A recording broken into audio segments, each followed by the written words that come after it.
You know how the last episode had a few problems with its plot that were made better by the progression of the overall series? Yep. Powerpuff kind of has the opposite problem. Let me explain what I mean. So we start with the girls watching Chopped, except not Chopped, because copyright. I also think the only reason they're going with Chopped here is because how popular that show tends to be on Netflix. Since most of what they're parodying is actually Iron Chef America. Their parody host is a parody of Alton Brown, who's the host of Iron Chef America and not Chopped. Chopped is hosted by Ted Allen. Also, they have one secret ingredient instead of multiple secret ingredients in a basket that all have to be used.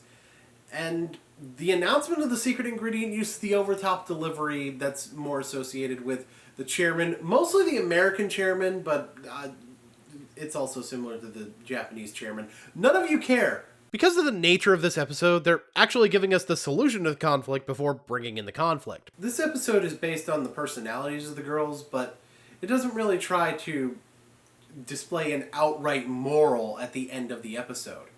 In fact, in this series, this is the first episode that doesn't do that. Since even their Hangover parody had a moral running in the background. I think it's a very good thing that they didn't shove one in if it didn't fit. But at the same time, it almost feels like this is even more out of place than the previous episode, because the previous episode at least followed the formula at the end. Anyway, the mad scientist... This whole molecular reconstruction thing is actually based on a specific Iron Chef America forget it. accidentally makes a pig in a blanket monster. Here come Power Grills! Now, I would do the actual fight scene joke, but you know what? This deserves to actually be pointed out, because there's actually plot progression going on during this fight scene specifically. Namely, Buttercup and Bubbles getting new powers during the fight and learning how to use them on the fly. So I think I should go ahead and address my first problem with this in the context of the show as a whole.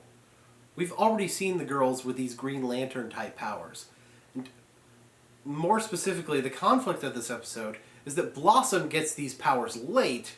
When she's the one we've already seen them from! So if you're going to have a specific episode where the powers are introduced, I think it would be better to not show the powers in episodes that are before the episode in question.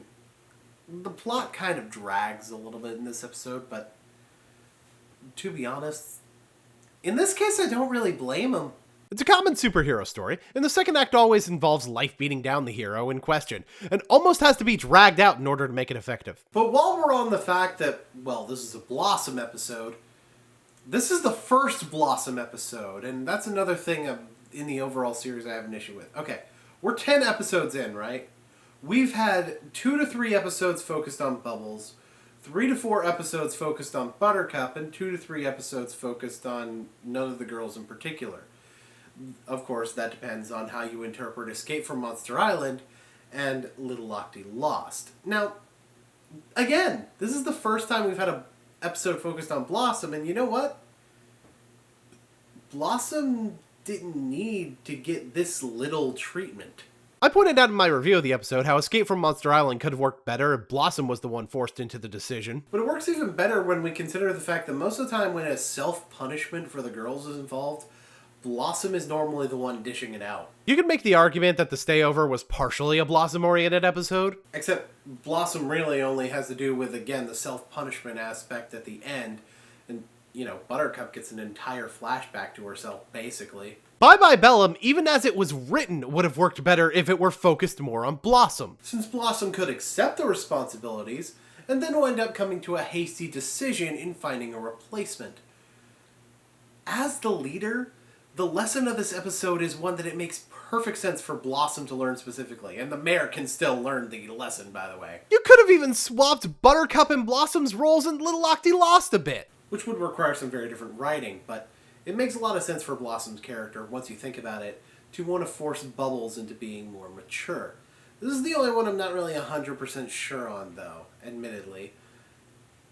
But you gotta consider, this is also the main episode in which Blossom does nothing wrong and gets punished for it. So the fact that the first real Blossom episode has Blossom getting dragged through the dirt, as much as I think it was very necessary for them to drag Blossom through the dirt for this plot, that kind of has some unfortunate implications about what the writers think of Blossom as a character. I'm especially willing to forgive that, though, since the progression from Blossom's lowest point to her highest point is damn near beautiful. Seriously, for a 10-minute cartoon, they did a really good job with the whole Peter Parker is no longer Spider-Man thing. She starts hopeless, then we actually get some dialogue to indicate her change in perspective. Unlike a certain other episode where people snap to their senses. But that's not her getting new powers. No, that's her affirming that she can be a good leader without having new powers. She encounters a trigger very similar to the one the other girls encountered. She gets her powers in the end. This is the second episode to thoroughly confuse me, as it may be simultaneously both my absolute favorite episode thus far and also my second least favorite. It's almost like it doesn't even belong in the same series as the other episodes, more so than the last one. To the point where the plot inconsistencies and the way some characters are treated is what makes me think it doesn't belong. This could be both the best and the worst thing about this new show. So, what am I supposed to think now?